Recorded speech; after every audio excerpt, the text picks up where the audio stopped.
بہنوں بھائی یہی وجہ ہے جو دنیا تباہی کی طرف جا رہی ہے. آپ اگر اس کو قریب سے دیکھیں تو ہم تو بات کر رہے ہیں اپنے مسلمان کنٹریز کی، پاکستان اور انڈیا. ارے یورپ، امریکہ، لاطینی امریکہ، ساؤتھ امریکہ، یہ تو بہت پہلے ان چیزوں میں جا چکے ہیں. وہاں ناجائز اولاد کو برا سمجھا ہی نہیں جاتا بھائیو. یعنی کہ بتائیے، مرد سے مرد کی شادی الاؤ کر دی گیز کی. زیادہ دور آپ کہاں جاتے ہیں؟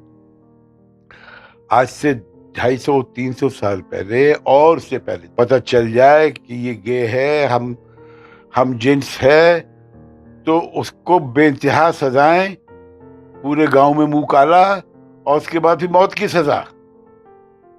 اب 250-200 سال، اب 100 سال 150 سال پہلے 20 کوڑے اور 20 سال کی سزا، موت کی سزا سے ہٹا دیا. اور پھر اس کے بعد 50 سال سے پہلے کیا ہوتا بھائی؟ کچھ چھوٹا ٹکٹ ملتا، فائن ہوتا، کورٹ ہیئرنگ ہوتی اور چھوڑ دیا جاتا. یعنی کہ ان کے معاملات آسان ہوتے گئے. اور اب اس کو لیگل حقیقت مل گئی. او مائی گاڈ، اجازت، سند دے رہے ہیں، کورٹ سرٹیفکیٹ دے رہا ہے کہ یہ ہسبینڈ اینڈ وائف ہیں. اب ان دونوں مردوں میں سے یا دونوں عورتوں میں سے ایک کو بتانا ہوگا کہ میں شوہر ہوں اور میں بیوی ہوں. استغفار. ساری نشانیاں پوری ہو رہی ہیں. میں ان کے خلاف نہیں ہوں اور نہ یہ میری پسند رائے ہے. یہ ہماری کتابیں کہتی ہیں اللہ کو ناپسند ہے 4-5 چیزیں اللہ نفرت کرتا ہے، جس میں سے ایک ہم جنسی ہے، بت پرستی ہے، سود کا لین دین ہے، کسی دوسرے شخص کی اس کے پیٹھ پیچھے برائی کرنا. اور شاید ایک آدمی اگر ذہن سے نکل رہا ہے تو نکل رہا ہے جو میں نے آپ کو بتایا. میں آپ کو خدا کی قسم، میں یاد رکھیے جو کہوں گا سچ کہوں گا، سچ کے سوا کچھ نہیں کہوں گا. ایسا ہی ہے بہنوں بھائیوں. آج سے 100-150 سال پہلے اسلام میں بھی، کرسچن میں بھی اور یہودیوں میں تو خاص طور پہ، بلکہ ان کے تو الفاظ ہے، ایک ہیبرو کا الفاظ ہے منظر. یعنی کہ جو بچہ حرام کا پیدا ہوتا تھا اس کو منظر کہا جاتا تھا، اور اس کا ریکارڈ رکھا جاتا تھا کہ کون کہاں پیدا ہوا، کب ہوا. اور اس کی جب شادی کرائی جاتی تھی تو منظر لڑکی سے کرائی جاتی تھی، یعنی کہ جو کہ خود وہ ہو، حرام کی اولاد ہو. یعنی کہ انگلش میں آپ اس کو باسٹرڈ کہیں. اور آج آپ اندازہ لگانے بگاڑ کا. خدا کے واسطے سمٹیں، اپنے آپ کو دیکھیں، کیونکہ صاف کہہ رہا ہے قرآن، سب بشر ہیں.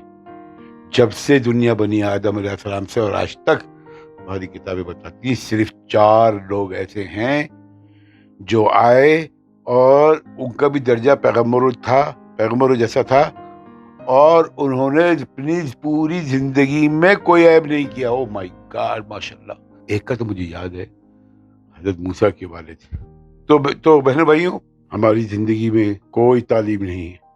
ہماری شادی شدہ لائف کے اوپر کیسے گزاری جائے اس کے اوپر کوئی نہ تو کوئی فلم بنی ہے، نہ کوئی کتابیں ہیں، نہ ماں باپ کو پتا ہے کہ کس سے سمجھائیں. اس سبجیکٹ کو ہی ٹیبو سمجھا جاتا ہے. یعنی کہ اس پہ بات کرنا پتہ نہیں کیوں کتراتے ہیں، اور بیہودہ فلمیں گھروں میں دیکھتے ہیں، بیہودہ ڈرامے گھروں میں دیکھتے ہیں کہ سسر کا بہو کے ساتھ کوئی چکر ہے، دیور کا بھابھی کے ساتھ. یار کیسا ہمارا معاشرہ ہے، ہم کہاں جا رہے ہیں خدا کے واسطے.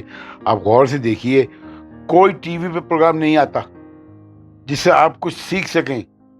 ارے یہ چھوڑیے، آپ یہاں پہ امریکہ کے پروگراموں میں دیکھیں، بہنوں بھائیوں بھرے ہوئے ہیں پروگرام جس میں نالج کے پروگرامز ہیں. کسوٹی، ایک ہمارا کسوٹی پروگرام آتا تھا، آج کے بچوں کو تو نہیں پتا، لیکن وہ ایک معلوماتی پروگرام تھا. عبید اللہ علیم اور عارف کر کے صاحب تھے، بہت اچھی جوڑی تھی دونوں کی، بہت اعلیٰ. اور وہ بیٹھتے تھے اور پھر آپ کوئی سوال کر کے کاغذ پہ لکھ دیتے تھے، اور پھر وہ 20 سوال کرتے تھے آپ سے، اور 20 سوال میں ان کو اس شخص کا جواب دینا ہوتا تھا جو آپ نے لکھا ہے. بہت بہت خوبصورت. یعنی کہ آپ اندازہ لگائیے تقریباً 50 چینل ہیں ہمارے پاکستان میں، ایک نہیں. تو اس کا مطلب ہے سسٹمیٹکلی آپ کو ڈاؤن کیا جا رہا ہے، سسٹمیٹکلی آپ کی قوم کو تباہ کیا جا رہا ہے. بہنوں بھائیوں، اس سے ان لوگوں سے جتنی جلد ہو سکے جان چھڑائی جائے. آپ یقین کریں خدا ہمارے ساتھ ہے. پاکستان کی عوام اتنی سمجھدار، اتنی ہونہار ہے کہ 60s میں اس نے کمال مچا دیا تھا. بہنوں بھائیوں، میں نے خود وہ تصویریں دیکھی ہیں کہ ایران کا وزیر خارجہ آیا ہوا اس کو پاکستان لون دے رہا ہے, جرمنی کو لون دے رہا ہے, $15 بلین ساؤتھ کوریا کو دیے. ہم ہی لوگ تھے نا, آج ہم ایک ایک کوڑی کے محتاج ہوئے ہیں. بہنوں بھائیوں, نواز شریف کو اداکار رنگیلا کے پاس ان کے والد لے کے گئے کہ اس کو چلو اداکار بنا دیں. انہوں نے ایک ہفتہ رکھا, ایک ہفتہ رکھنے کے بعد کہا کہ یہ اداکار نہیں بن سکتا, یہ ڈفر ہے. اب آپ اندازہ لگائیے, ایسے لوگوں کو لا کے ہمارا گمراہ بنا دیا. بہرحال اللہ کی لاٹھی بے آواز ہے اور آپ بہت جلد تبدیلی دیکھیں گے. بہرحال موضوع شادی کا تھا کہ کامیاب شادی کیسے رکھیں جو کہ ایک ناممکن ہے. آپ مجھے بتائیے بہنوں بھائیوں, آپ کمپیوٹر ایکسپرٹ کیسے ہو سکتے ہیں جب آپ کو یہی نہیں پتا کہ کمپیوٹر کیسے آن ہوگا, ای میل کیسے چیک کریں گے, اور جب تک آپ کو علم ہی نہیں ہے شادی کا مقصد کیا ہے, نکاح کیوں ہولی ہے. بھائی بچے تو بغیر نکاح کی بھی ہو سکتے ہیں, تو آپ کو کیا ضرورت ہے نکاح کرنے کی. نہیں, نکاح میں جب خدا کو گواہ بنایا جاتا ہے تو وہ ہولی ہو جاتا ہے.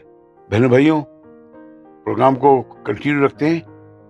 اب آپ پارٹ 2 اس میں دیکھیں گے انشاءاللہ. میں وہاں سے یہ کرسچنز کا حوالے سے میں شروع کروں گا, اور پارٹ 2 ضرور دیکھیے گا.